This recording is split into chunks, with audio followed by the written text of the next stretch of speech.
everyone, and welcome to this episode of the Gossip Goalpost. I'm your host, Alton, and without further ado, let's get this ball rolling.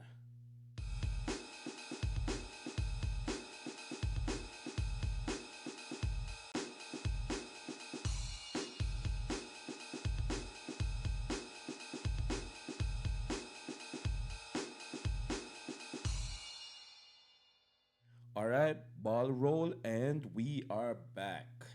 Yes, we are back. Well, in this episode, we're going to be talking about Weekend Premier League, of course. What else? Weekend Premier League it is. Once Premier League plays, that's what we're going to be talking about, right? So we're going to kick it off by talking about the Liverpool.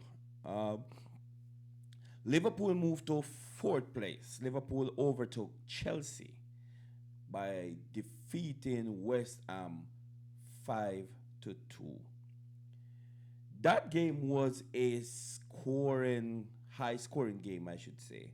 But one of the most notable thing in the game is that Liverpool scored 5 goals, but Mohamed Salah didn't score one. He didn't even have an assist. I mean, what can I say? That is very bad because you know how much I rate Mohamed Salah and I want to see him shine. You know what I mean? But for Liverpool to score 5 goals and Mohamed Salah scores zero of that five, that's no good. And that's not doing his legacy any good. That's not giving the. That's not. That's just give the haters more thing to talk about. You know what I mean? And Mohamed Salah is actually now 10 games without a goal. 10 games without a goal. Not good. In this game that they lost out to West Ham, Mohamed Salah have 19 lost touches. So 19 times Mohamed Salah lose the ball to the opposition. Those statistics are not good at all. Overall, Liverpool didn't look good in that game at all, even though they came away with the victory. West Ham is fighting relegation, man. West Ham is like, what, 2 points?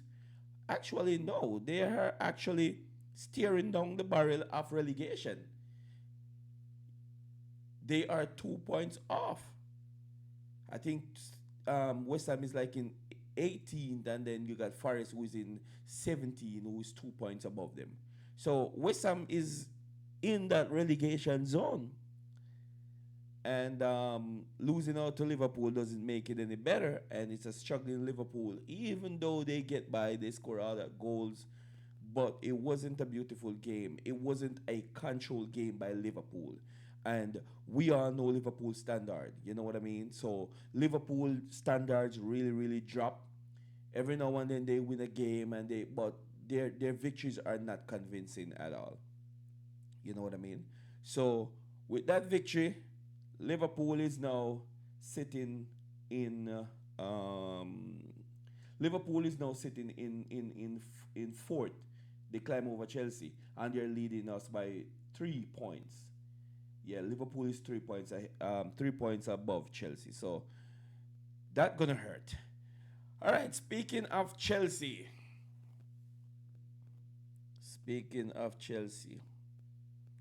and I'm not talking the host Chelsea on the show, Chelsea. I'm talking about Chelsea, the football club. Chelsea lose out to Arsenal again. This is like what, 11 games that we don't beat Arsenal. 11 games that we are not on the victorious side against Arsenal. What is going on against Arsenal team that whenever they play us, they still don't look convincing? Um, this nonsense, man. I'm tired of it. Like, oh, we dominate the game. We there's a lot of positive. I'm tired of all the positive. I'm tired of all the positive that we are supposed to be taking from our Arsenal game, but we are losing. This game we should have won, but what is it? What is it? What is it? Then again, we went down to 10 men. Pedro Neto get the second yellow card, and Chelsea again down to 10 men against Arsenal. Is there some abracadabra going on there with Arsenal or what? What it is? You understand what I'm saying? Because these games that we're playing against Arsenal that we are losing, we deserve to win, man. But the ball is round, and for some reason, we're coming away with either a draw or empty handed. That's not enough, man. And yeah, the discipline thing is an issue where we keep getting those red cards. We keep getting those red cards. And I felt like the tackle um, that Pedro made, they were saying it's unnecessary, but majority of the times a player don't just go in and make unnecessary tackle. You know what I mean? What happened is that he he saw the ball, he saw the opportunity like he could have won that ball, and he did went in. You know what I mean? But Martinelli was just really quick to move the ball really fast, and that's how we clipped him. You know what I mean? So the tackle, he was the one who chasing. He was the one who was running back. It's like all of our players were up there in their box because I think he came from a corner kick or something like that. And he's quick, so he keep up with Martinelli. We didn't have nobody in the back, so he kind of forced Martinelli to slow down the game so our defenders could actually get back into position. And they weren't even fully in position when he made the tackle. But, he get a yellow card. I mean, how can I justify the yellow card anyway? Because he did get the man. He did get the man, but, you know, you can't say it is a ruthless tackle or it's a nonsense tackle because he saw an opportunity where he could win the ball and he had time to win the ball. Unfortunately, Martinelli was much, much quicker in moving the ball, and therefore that caused for him to commit that foul. Um, Chelsea's in a spot of bother, man. You know what I mean? Chelsea's in a spot of bother because with that loss, we as I said, we are 3 points. We are 3 points behind Arsenal, behind Liverpool, and it's gonna be hard. It's gonna be hard. So I really really really really don't know what we're gonna do, because we are in deep deep trouble, deep deep trouble, and we have to find a way how to get out of this because this don't look good. This don't look good and Chelsea. Coming up in the week, we got Aston Villa to play, and we all know that Aston Villa is not that. Eh, you know what I mean? Because they themselves, you know what I mean. Themselves is struggling. So we got them in the week, but let's see how well we can come up against them because they have a point to prove. And I really think that Chelsea main problem is our goalkeeper, man.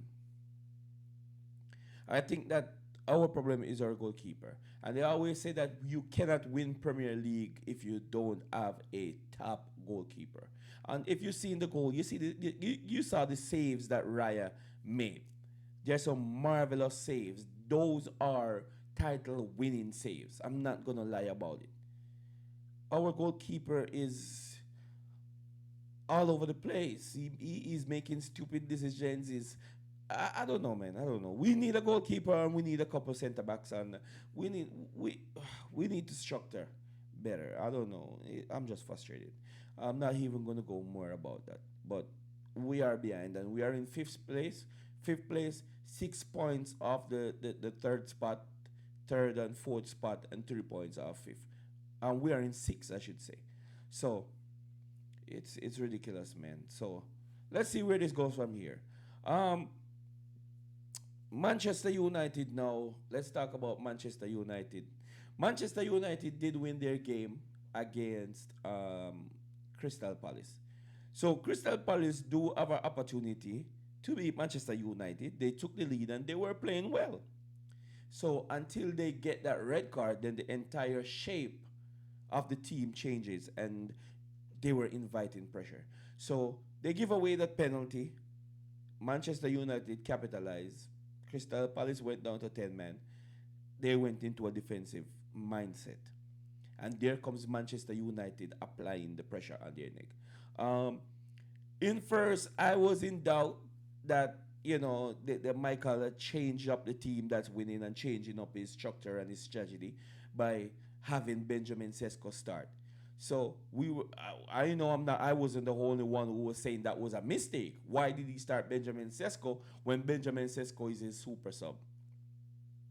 But nevertheless, Benjamin Sesko still deliver, and he delivered the winning goal. I mean, that guy's like 7 feet tall, man. You know what I mean? And he was basically unchallenged in the box. The ball came in from Bruno Fernandez. He was basically unchallenged. So it was a beautiful ball, boom, in the back of the net. By the time you know it, the ball is in the back of the net. Benjamin Sesko score as a starter. So it didn't prove Michael Garrick wrong. He gave him the chance to start, and he did, did produce. So I guess he can be a starter. I guess he can be a super sub. I guess he can just be a very, very, very, very, very good goal scorer, right? Obviously. So Manchester United won that game, and Manchester United overtake Aston Villa. They are level in points, but Aston Villa at Manchester United have a better goal difference than Aston Villa. So Manchester United is now sitting at third. Wow, what an improvement, man! What an improvement! Like, uh, it's hard to believe. And I think they're like what 11 league games undefeated, either 11 or 12. One of them. I will have to look up and see which one of them. But Manchester United is like 11 or 12 league game undefeated. That is ridiculous. That is ridiculous. But the question is, do you think that Michael will get the job at the end of the season, or you think that they're just gonna replace him? A lot of times we see this where this happen where interim coach comes in the middle of the season or something, and he did great, and then they were like, all right, you did so great, let's give you the job. And the moment they sign that contract and get that job is a total different story. You understand what I'm saying? Because now, something is clicking right now. You know what I mean? I don't know what it is. Maybe because he is a veteran and Fergie is probably in his ears or something and giving him the tricks and tips and all that stuff. Maybe, I don't know. But it is working right now. And I felt like if they decided to give him the job at the end of the season, I just felt like things not gonna go I just felt like things not gonna go how it's going right now. But for now they're enjoying the moment. They're outside, they're looking in to Champions League next season because they are in a very good position.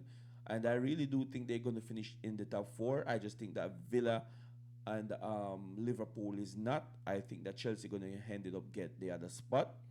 But Manchester United is looking good and looking positive.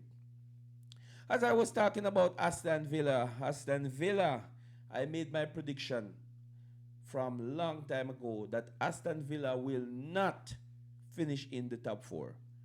Just like how I make my prediction that Arsenal will not win the Premier League, I just foresee that Aston Villa will miss out on the Champions League spot, even though they are going on so good in the middle of the season. Because remember, they had a rocky start. They started out really bad, and then they kind of picked up the pace and picked up the pieces in the middle of the season. Have a very, very good run. They went up. At one point, they were like second. You know what I mean? So the success is too much for Aston Villa right now. They are in a spot where they can't believe that they are in. And now they're going to start to crumble. And I can see Aston Villa finish fifth or sixth. Not fifth. I can see Aston Villa finish sixth in the Premier League. Fifth or sixth. And but they're not gonna get the top four. I'm pretty sure Aston Villa not gonna finish in the top four. Remember, fifth is Champions League also, so that's gonna be for them and Liverpool to decide. But I don't think that they're gonna finish in the top four, and I think this is gonna be the sliding of Aston Villa. This last that they lost to Wolf, bottom team Wolf, who is relegated. Wolves is relegated, and they lose 2-0 to Wolves.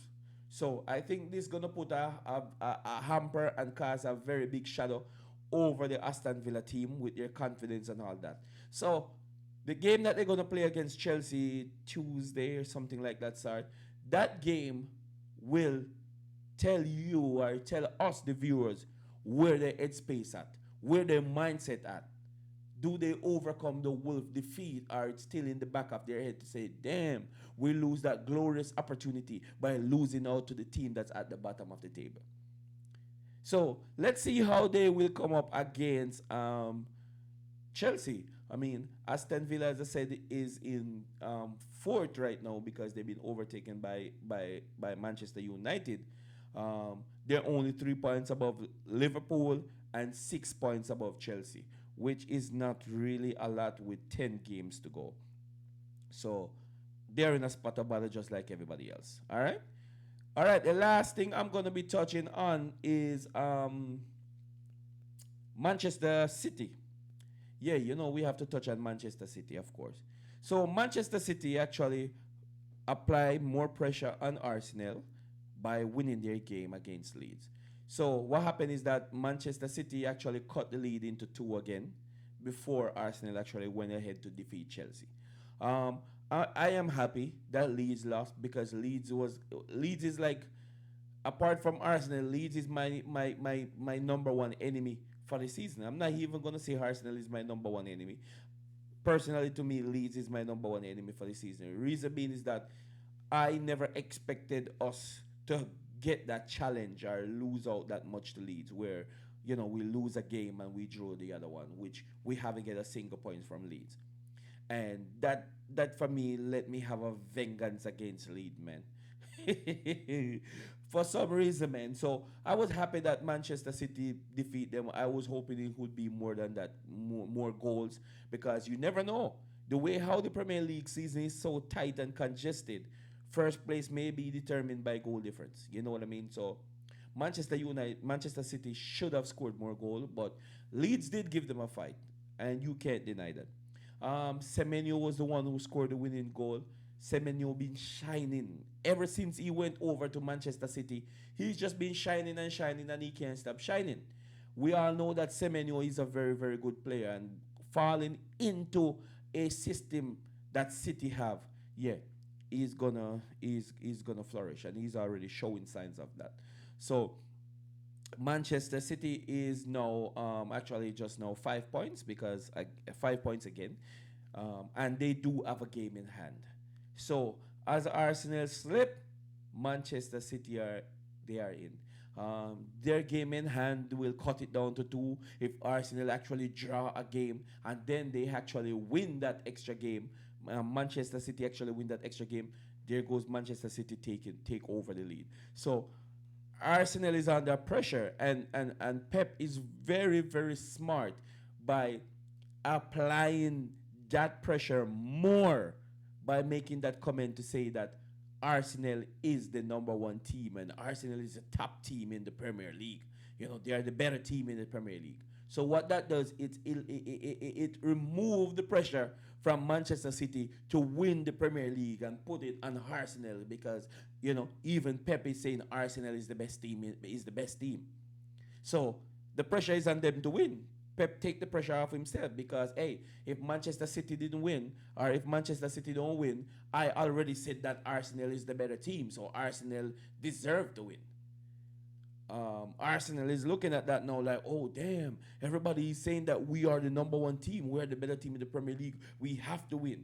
We were 12 points up, so we cannot lose. There's so much pressure on Arsenal right now.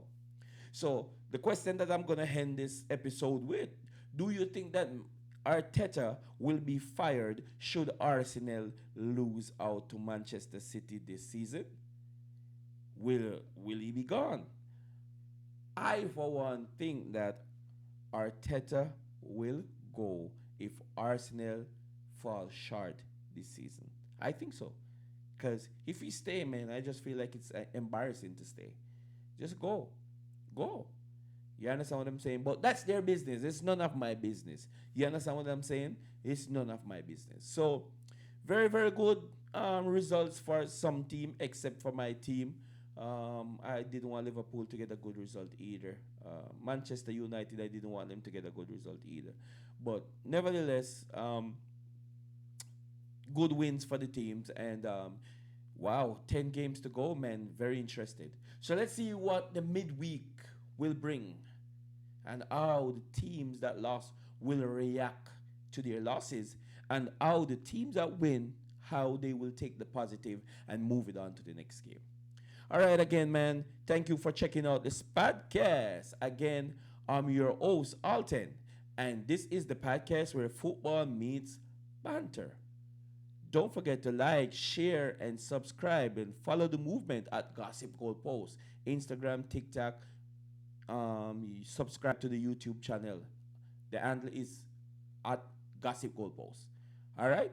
Thank you again for checking out, and until next time, peace.